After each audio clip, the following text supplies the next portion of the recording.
Assalamualaikum warahmatullahi wabarakatuh. Halo teman-teman, yuk kita belajar bareng lagi. Kali ini kita latihan soal nifas lagi. Sekarang yang part 2. Yuk cus langsung saja ke soal latihannya. Semangat belajar ya teman-teman. Oke, langsung ke soal yang pertama. Nyonya F berusia 24 tahun, melahirkan anak pertama 5 jam yang lalu. Ibu mengeluhkan payudaranya belum mengeluarkan ASI dan khawatir ASI tidak cukup untuk kebutuhan bayinya. Hasil pemeriksaan ibu menunjukkan TTV dalam batas normal. Konseling yang paling tepat diberikan kepada Nyonya F yaitu A. Konseling tentang pemberian susu formula, B. Konseling tentang pemberian makanan tambahan, C. Konseling tentang pemberian ASI awal, D. Konseling tentang pemberian gizi ibu, atau E. Konseling tentang pemberian nutrisi bayi. Konseling yang paling tepat diberikan kepada Nyonya F yaitu jawabannya adalah C. Konseling tentang pemberian ASI awal. Pemberian ASI tanpa makanan dan minuman pendamping, tidak diberi air jeruk, madu ataupun air dan gula dari bayi lahir sampai usia 6 bulan.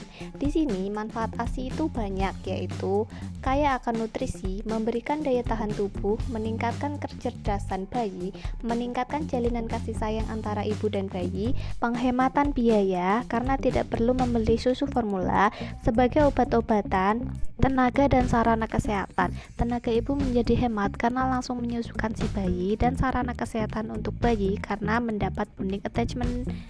Oke, lanjut ke soal kedua.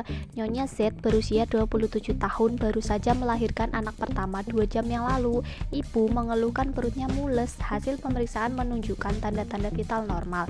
Ibu mengatakan ASI baru keluar sedikit berwarna kekuningan, lokea berwarna merah, dan jahitan perineum baik.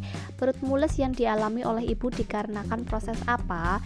A. Karena robekan jalan lahir, B. Subinvolusio, C. Laktasi, D. Involusio, atau E. Pemulihan tubuh ibu.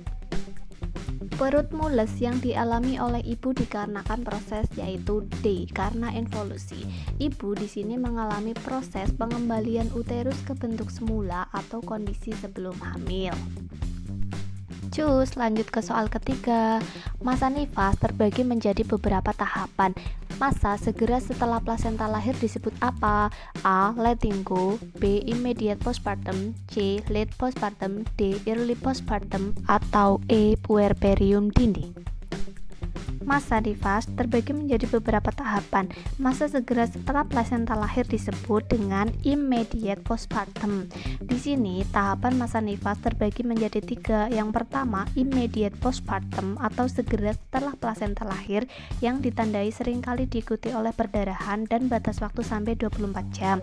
Yang kedua, early postpartum, masa di mana involusi uterus harus dipastikan dalam keadaan normal, ditandai dipastikan tidak ada perdarahan, tidak demam, lokea, tidak bau busuk, cukup nutrisi, menyusui dengan baik.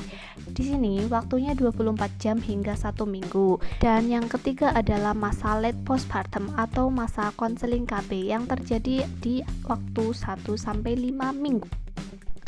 Lanjut soal keempat. Nyonya C berusia 23 tahun, baru saja melahirkan 2 jam yang lalu di puskesmas. Ibu mengeluhkan perut mules. Hasil pemeriksaan menunjukkan TTV normal, ASI keluar sedikit berwarna kekuningan, lokea berwarna merah, jahitan perineum baik.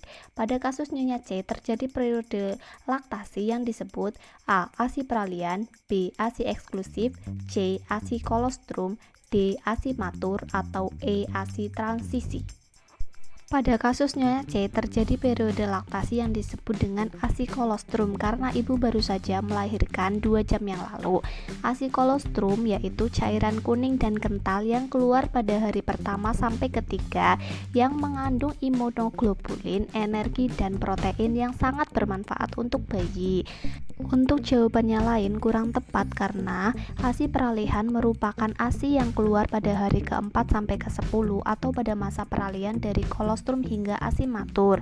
ASI eksklusif kita tahu sendiri bahwa diberikan kepada bayi pada umur 0 sampai 6 bulan yang hanya diberikan ASI saja tanpa makanan ataupun minuman tambahan lainnya. ASI matur merupakan ASI yang keluar setelah minggu kedua persalinan. Kandungan ASI ini banyak zat gizi makronya, yaitu mengandung karbohidrat, protein, dan lemak. ASI transisi muncul setelah kolostrum berlangsung kurang lebih selama 2 minggu dengan kandungan ASI-nya mengandung lemak, laktosa, vitamin yang larut dalam air yang sangat bermanfaat untuk bayi. Lanjut ke soal kelima, Nyonya D berusia 25 tahun melahirkan 9 hari yang lalu. Ibu periksa ke PNB mengeluhkan payudara bengkak dan warna kulit merah mengkilap. Ibu merasakan nyeri tekan dan demam sejak 4 hari yang lalu. Hasil pemeriksaan tekanan darah 110/70, nafas 22 kali per menit, nadi 84 kali per menit, suhu 38 derajat Celcius.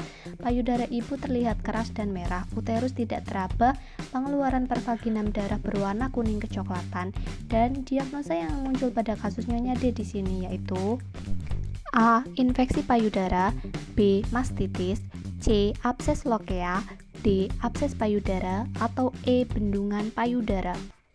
Diagnosa yang muncul pada kasus Nyonya D yaitu jawabannya adalah B. Mastitis, karena ibu di sini mengalami pembengkakan payudara dan mengalami demam.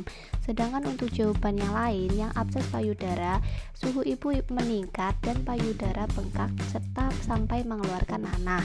Sedangkan untuk jawaban yang bendungan payudara teraba panas, keras, besar, kadang nyeri, atau yang biasa kita sebut itu ngerangkai sampai ibu meriang. Tetapi bendungan payudara dapat diatasi ibu sendiri di rumah dengan cara memijat payudara, mengompres hangat, dan nanti mengeluarkan ASI ibu supaya tidak ngerangkai.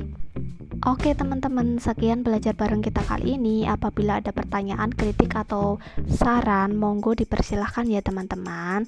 Dan silahkan like and subscribe. Apabila ada salah-salah kata, saya mohon maaf.